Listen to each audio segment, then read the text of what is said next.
If you've ever found yourself spiraling down a late night rabbit hole of what am I meant to do and why haven't I found it yet? And let's be honest, who hasn't? Then you're in the right place. I'm Theresa White, career clarity expert and 5-time certified career coach, and I'm here to help you navigate the question of how to find a career that truly lights you up. On Career Clarity Unlocked, we're all about those light bulb moments. I'm talking to people who are still trying to figure out what they're meant to do, coaching them live to reach that magical, yes, this is it moment. And we'll also hear from those who've already found their dream careers and figure out exactly how they did it. Whether you're looking for inspiration or actionable advice on finding a career you love, I've got you covered. Time to unlock some career clarity. Let's dive in.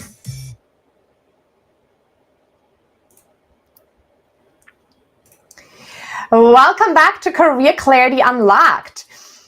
Have you ever felt like your non-traditional career path is holding you back? Or wondered how to turn your very unique experience into a powerful asset in the job market? Today, we're going to be diving into an incredible conversation with Erica Rivera. She's a career reinvention coach, passionate about helping non-traditional job seekers, especially those who have been historically underrepresented, navigate career changes. She's had the privilege of working with individuals from 60 different countries across 45 different role profiles. Her journey spans from teen mom to hospitality, tech, and now CEO.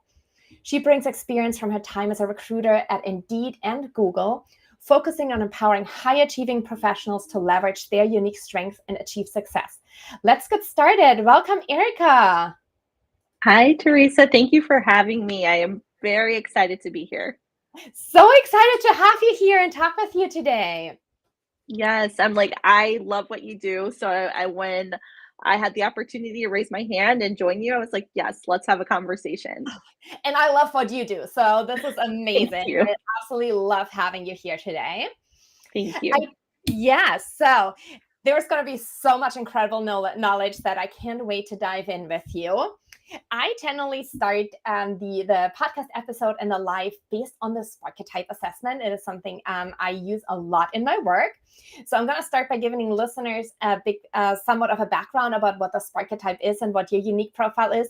Then we can talk about how it shows up in your life, and then talk about the work that you do. Absolutely. I love it. So the Sparketypes originated from the decades-long experience of award-winning author, teacher, founder, and business advisor Jonathan Fields. And he describes as the Sparketype as the unique imprint for work that makes us come alive. And we can think of that as a kind of source code or DNA level impulse that exists across all facets of our lives. And then that inspires us to work, often hard, for no other reason than the feeling it gives us. That is our Sparketype. And the more a person's work aligns with their Sparketype, the more likely they are to feel energized and excited and have a sense that what they do matters, experience flow, and be fully themselves and able to perform at their full potential at work and in life. And you can take the Sparketype assessment for free on sparketype.com. I'll show this here. And Erica, I can't wait to talk about your profile. So your profile, the primary is the nurturer, the shadow advisor, and the anti, the performer. So to give the audience a little bit of a background on what that means is our primary Sparketype is the strongest impulse for work that makes you feel excited, inspired, and on purpose. And the nurturer in your case is about giving care and supporting others. So as a nurturer, you tend to give care, take care, offer support, see, hear, and hold others. And I wonder if that resonates with you. Oh, yes. I read that and I was like, oh my goodness, it was spot on. That is true to my core. Wow. And the shadow Sparketype is often the work that we do in order to be able to do the work of our primary at an even higher level. And in your case, it's the advisors, and advisors are all about guiding to grow. And it's the work of coaching, mentoring, and advising that fills you up. And the satisfaction you feel that comes from walking beside others and being with and guiding them along the way as they move toward their desired outcomes. Did that resonate with you as well? How could you guess? I'm a career coach, so, not at all. I'm a coach too, and I'm on the total opposite of the spectrum. So, but Same. no, I love to hear that this is resonating with you. And I would love if you can tell us about an experience when the nurture and the advisor showed up in your work and how you experienced that and how it makes you feel to do the work of your Sparketype. Yeah, this is a really good one. I actually have a pretty recent example of that. So I had somebody that had reached out to me for guidance. So somebody had recently graduated from college and just was really like, I have no idea what is life, what am I doing? Was looking, just to have some mentorship. And so in that moment, as soon as I was hearing this person share their story, immediately it was like for me a no-brainer where I was like, I want to be that person to help, mentor them, and to really just guide them, give them advice. And so that right there for me, I think is kind of a prime example of just showing up, how I am, because by nature, I see people in need and it's like, I'm the one, I want to be the caregiver. I want to, jump in and help. And I'm the first one to raise my hand. So that example just is because it's so recent is top of mind. Thanks for sharing that. And it seems to be just so you, of who you are at your core, that it's something you cannot not do. Yes, exactly. And it's so amazing that you are now in a role where you get to do that the majority of your time. Has this always been the case in your career that you were really able to lean into the desire to nurture and to advise and mentor and coach, or has it been different? Has it been different for you in the past? That's a good question. So reflecting back, because after I did take the assessment, I was like, this is very interesting. And so I decided to do some self-reflection and even from a young age, so childhood and, even rings true right now. I can remember times in my life just throughout my journey where I very much have anytime there's an opportunity to help somebody, to raise my hand, to be the one that's like, hey, let's figure out what needs to be done in order to, to get to where we're trying to go. I remember being like 8 years old and, I would rollerblade with a group of kids and we would go through the neighborhood and go to the park. And so I would be the one to like rally everybody and I would be the one to like, okay, now I'm going to lead us there and all of, making sure everybody's okay. I want to make sure nobody gets left behind. So just things, like that came up for me that I remembered, and even at work, when I wasn't necessarily in like say a leadership role, but I've always been the one that says, hey, I'm happy to train this person or, happy to jump in and support them. So yeah, very much rings true. And I've seen that be a consistent theme throughout my life. That is such a great insight to share. And it's a lot of times it is when we discover our Sparketype, it's so us that not everyone has actually found the language to express it. And a lot of times you think like, oh, isn't everyone like that? But to realize like, no, this is really special about you. And I can only imagine the impact you've made on so many people's lives by really tapping into that, taking care of others and coaching and mentoring them. Yeah. Yeah, it truly is. It does, to your point earlier, you said fills your cup. It fills my cup. Yeah. And then on the opposite spectrum on the Sparketype profile is the anti-Sparketype. And the interesting thing with the anti-Sparketype, it's not something we're bad at. It is that heavier lift for us. So I'll give you my example. My anti is the advocate, which is championing others. And it doesn't mean I don't care. And it certainly doesn't mean I can't do it or that I'm bad at it. I deeply, deeply care. But if I had to do that all day, every day, the act of giving voice, it would be a heavy lift and would drain me. And in your case, the anti is the performer. So it doesn't. So the performer are those moments where we animate, energize, enliven, entertain, and we're in the spotlight. And it's that. Is that feeling of all eyes are on us and we're in the spotlight. And there's public speakers who have that as an anti and they're brilliant at what they do, but it is a heavier lift and it takes more time to fill the battery after.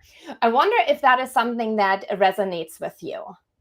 Yeah, very, very much so. And it's interesting because I have been in a lot of settings where I've had to facilitate and maybe do a workshop or Even I think about social media. I do a lot of content and creating videos, and I do lives and things of that nature. But I do find that after those instances, it does take time for me to just re-energize. And so I do have to like take a moment and just kind of put everything away. And I need that like me time because I feel like I don't want to say it takes the life out of me, but it very much, I can definitely feel the impact and the weight is heavier. So the energy that I need to really kind of like put out is a lot more than, other areas of life. So And that makes total sense. And the thing is, we all have things that energize us and that drain us. And that just makes us human. That's who we are. And there's nothing wrong with it. There's things that are very draining for me. And I know I can only do them for a certain amount of time in my day or in the week. Otherwise, my battery would be too empty, even though I might enjoy them. yeah. So for example, actually nurturing is something that is a heavier lift for me. I'm very on the opposite spectrum, but I have 2 kids. I love them. I love spending time with them. And I think people would describe me as nurturing. But if that would be my job to do all day, every day, my battery would be very depleted. Yeah, it's so Yeah. fascinating, and it's Yeah. so interesting how accurate this is, and I was really in awe when I took it, and I just want to say thank you for providing it to me to take because I was like, oh, this is an awareness I didn't have before. You're so welcome. And I'm so glad it resonated with you. And I'm so passionate about the Sparketype because it literally changed my life. The moment I took it, suddenly my whole life made sense. My primary is a scientist, so I love figuring things out. I love solving problems. And my shadow is the essentialist. I create order out of chaos. So I do that. I take all this information, all the data, everything I find, create systems, order processes, and that helps me really figure out problems and solve questions. And that's what makes me come alive. In the moment I took the Sparketype and realized that, I was like, oh my God, this makes sense why I was so unhappy in these roles and why there was always something missing for me. And it was such a huge aha moment for me. And then that's why I can't stop learning more about the Sparketype assessment and became a certified Sparketype advisor. And I'm, as you hear, very passionate about it because I see that in so many people when they take the assessment, they're like, wow, this is different than any other assessment I've ever taken. And it helps really get me at a deeper level. That's so awesome. I'm so glad that you're doing what you're doing because I know it's transforming lives. Like honestly, a lot of questions I hear from people is, they're in this crossroads of like, I feel unfulfilled. I don't know what's missing. And so I'm like, here, Yes. I'm going to definitely be directing people to be Yes. honest, so to help them gain some That's what clarity. that's what we're here for. Yeah. And looking at what makes you come alive, that really taking care of others and coaching and guiding others, it's no wonder that you became a coach. But I wonder what inspired you to specifically become a career reinvention coach for non-traditional job seekers. Yeah, great question. So for me, it stemmed from personal experience and the non-traditional background, just because my background is very non-traditional in the way that I navigated my career. And, for me, I had to reinvent myself in order to kind of embody this new version of me to take my career in the direction, that I wanted to go. So, um, given my journey, what I then wanted to do is like, I want to reach back and I want to be able to, help those because there are a lot of people that, feel boxed in because they feel like, they've maybe gone down this one path and it's too late to make a change, or, they identify similar to me where they feel their path is non-traditional. And so I love to be able to help people reinvent themselves and see that there are possibilities, there is a way. And sometimes you just need a little help. That's incredible. Can you share with what that reinvention looked like for you, who you were before and who you became through that process? Yeah. So for me, it really boiled down to the work that I was doing. So I started very much working in administrative roles, worked in environmental for an environmental company, and so I enjoyed, kind of doing that. My path initially was like, oh, I'm going to go do international business and studies and so forth, but my path took a different turn. I ended up in restaurant, and it was very interesting because I was there for a while. And I climbed, within restaurants, starting from the server, working my way up to overseeing multiple facilities in catering. But then I got to a point where I'm like, this wasn't what I envisioned, for myself. And there was that kind of crossroads of have to decide what I want to do for me. And I didn't necessarily know what that was at that time, but I was able to understand and took some time to reflect and really figure out what are the parts of my job, that I love to do, and how can I take that and reinvent myself and pivot my career in a different direction. And so for me, that ended up being I landed in recruiting because it took a lot of the skills that I already had, and then going into an industry that I was passionate about because I saw the opportunity and potential for growth. And so for me, that was the path that I ended up taking. And it was very fulfilling. I think it was the best decision I made for my life. But I also had to understand myself and my skills and understand, how those skills were transferable in order to make that change. So it was a process. That's so incredible. Thanks for sharing that, Erica, of how you evolve from being a leader in the restaurant industry to recruiting and now into coaching. So there were actually two big changes in your Yes. career, and you really took a big part of the skills that you gained and leveraged them into different ways in your next steps. Absolutely. Yes. Yeah, and one thing I teach my clients a lot or talk to them a lot about is because we often identify so much with the role we are, with our job title, right? Like, so if you're a leader in the restaurant industry, that becomes somewhat of our identity of this is who I am, and who am I if I'm not that? And that's where I love to bring the Sparketype in, where I, like in this example, I would work with clients, say, yes, you've been a leader in the restaurant industry. And at your core, what you do is you really care about people. You give care, you support your team, you coach them, you mentor them. So think about all the times you've did that. And what other contexts can you do that? Because you're still the same person at your core, but you can change the environment and still do something, even if it was just a part, because I mean, there's many other tasks you do, but figuring out what is that core that you are and that you love to do, and how can you move this into different places is incredibly powerful. Absolutely. And I'm like hearing you talk about this, and I was like, I'm like, I wish I would have known you back then when I was going through this change in my life, because it's so true.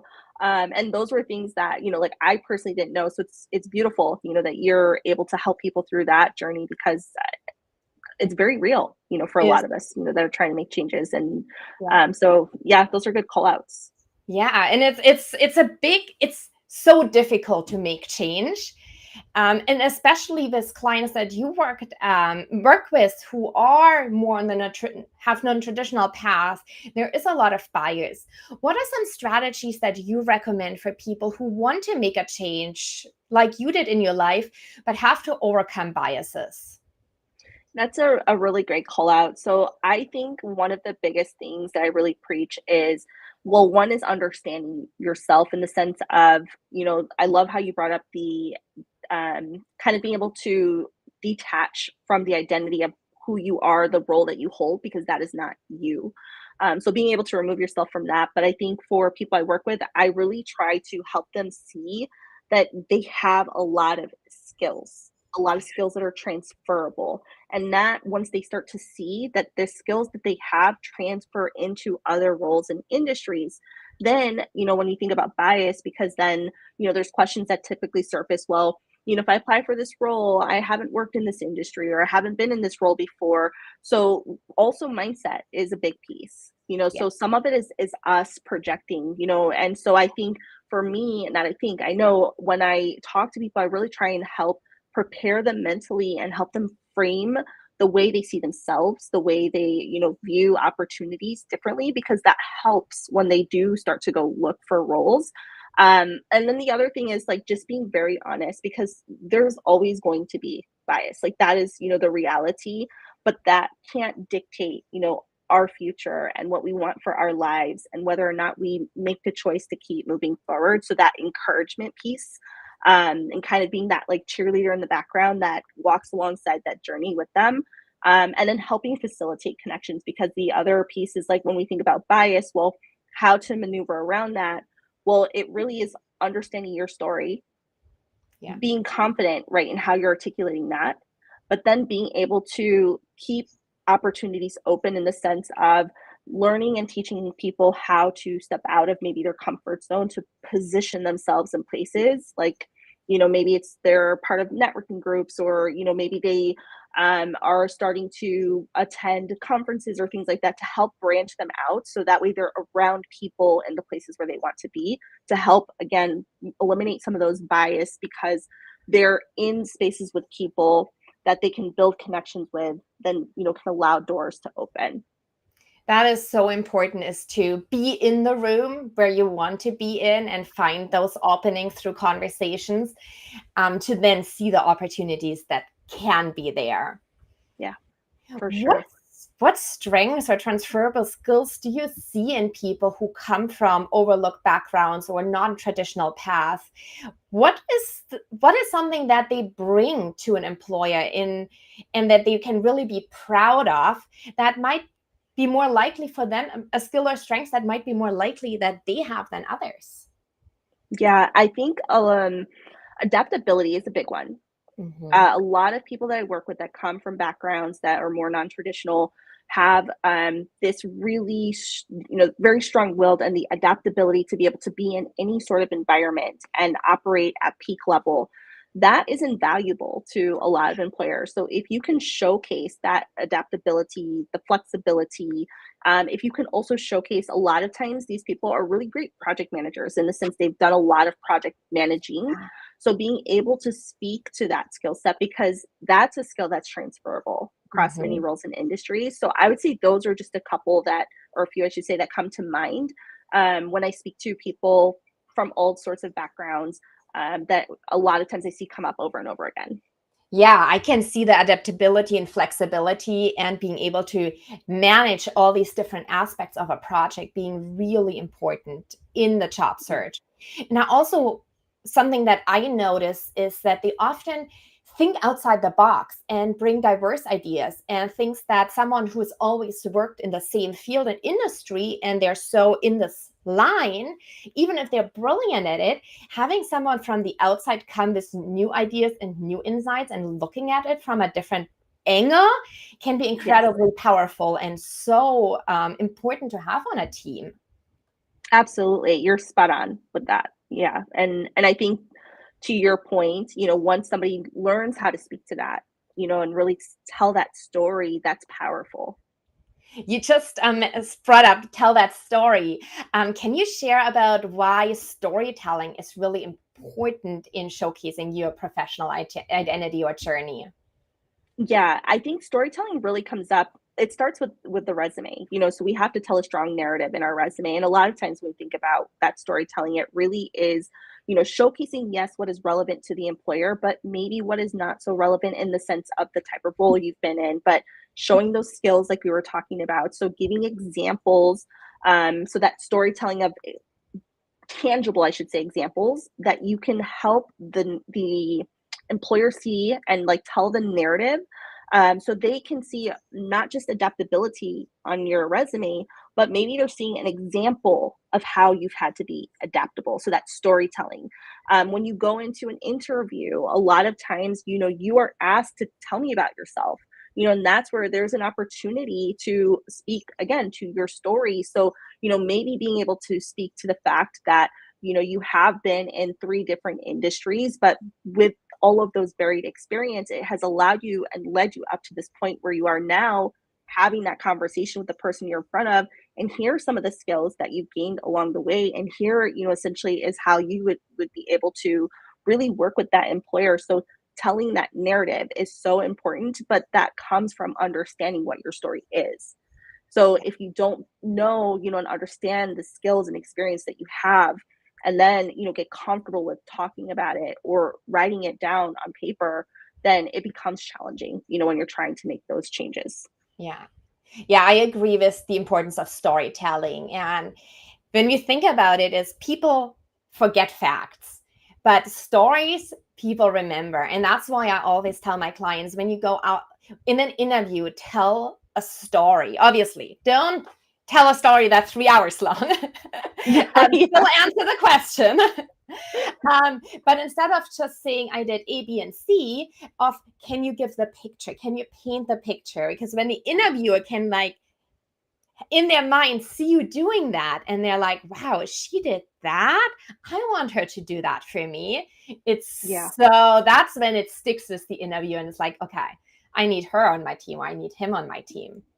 1,000%. Yeah, spot on there. And as you were saying, is you first need to really own your story and have that story. What are some steps that you share with your clients that really help them build that confidence so that they can advocate for themselves? Yeah, I think one of the big things that I'd like to tell people is when we're doing an exercise, so a lot of times we'll start exploring, looking at roles, for example, and we'll look at a job description, and people will say, well, I can do this, this, and this, and then they get to a certain part where they start to get a little bit, hesitant, and oh, actually, I don't think I meet this criteria. And then, I say, okay, this is that moment where you need to pause and ask yourself and question the narrative. So in that example, I tell them, tell me why you don't have this experience. Do you have an example that you can pull, that you can think of? And let's talk about it. So that for me is important because a lot of times we tell ourselves stories and we self-eliminate our own selves. So I always tell people, if you find yourself in this mind trap of, maybe you're creating a belief or you're labeling something, ask yourself, what is the truth behind that? Is this fact? Or am I creating this story because of my own, limiting beliefs and the barriers that I have? So I think that is one of the big things I try to tell people, is like doing the exercise of whether it be looking at a job description or even you're looking at yourself in the mirror and a thought pops up. And maybe it's not such a kind thought. Why am I saying that to myself? Mm-hmm. Is there truth, in what I'm saying? Because a lot of times it's in here is where, that belief system comes from and the limitations that we have. So, I kind of went off on a tangent, but essentially that's really something I'm big on, is like taking a pause in those moments where you have thoughts or you're, reading something, or, maybe you're writing something down and you're not quite believing it. Why?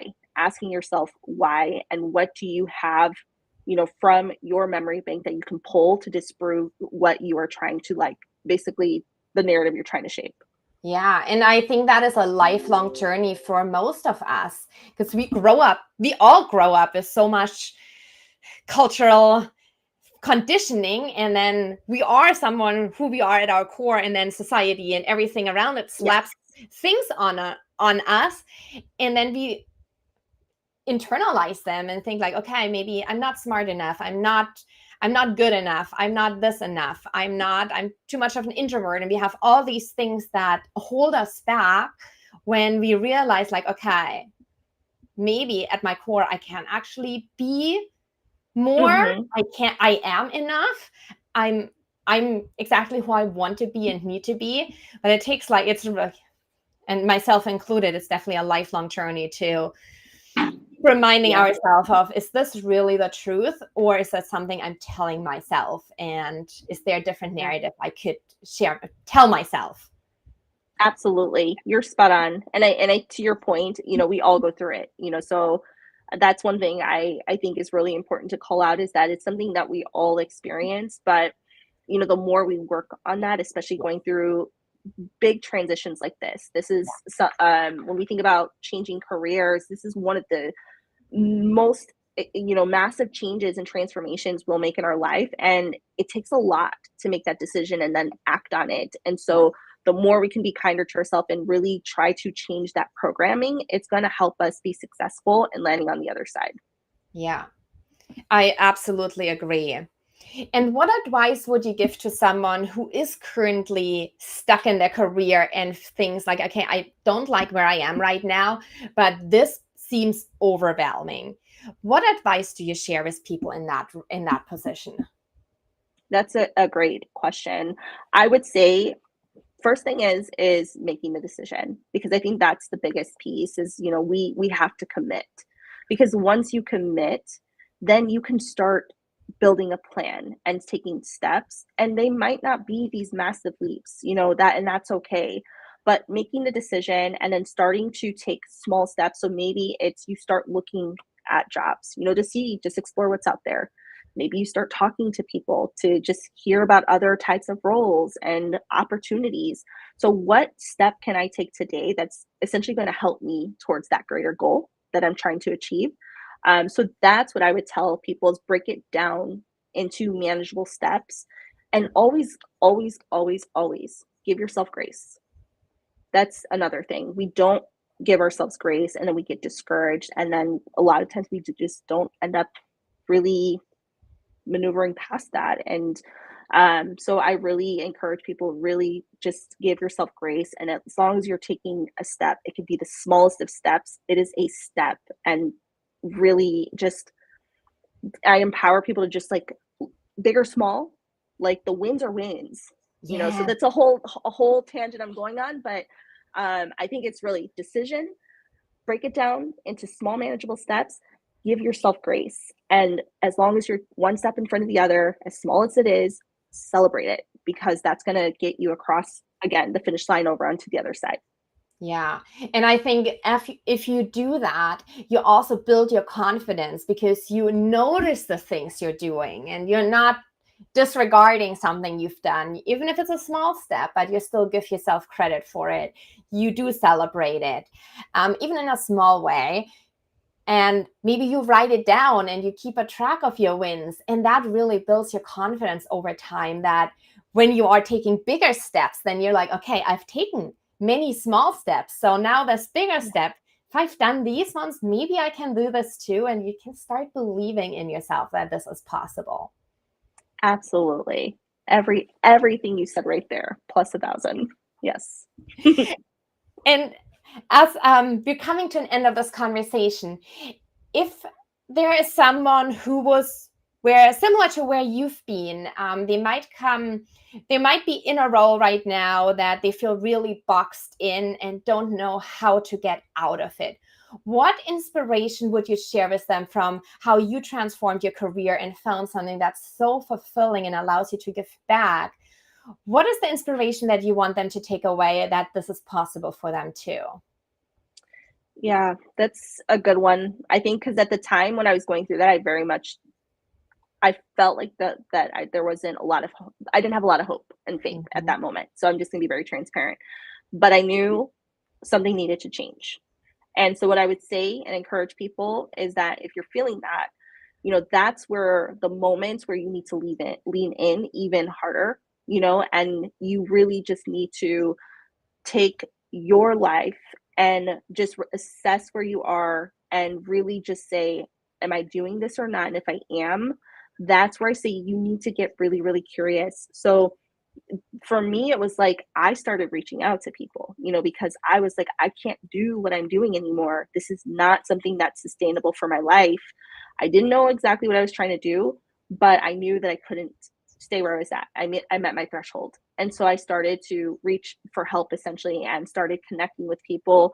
And little by little, the doors started opening. I started piecing together information. So I would say if that is you right now, where you're like, I can't do this, I would say, look, I see you, I was you, and I know that it might feel like there's no hope, but there is. And if I can do it, you can do it. And the other thing is that community aspect too. So I was able to find a community that really helped me to hold me accountable, but support me too. And I don't think I would have been able to do it without having that community. So I would encourage people to also find a community, because community is really important.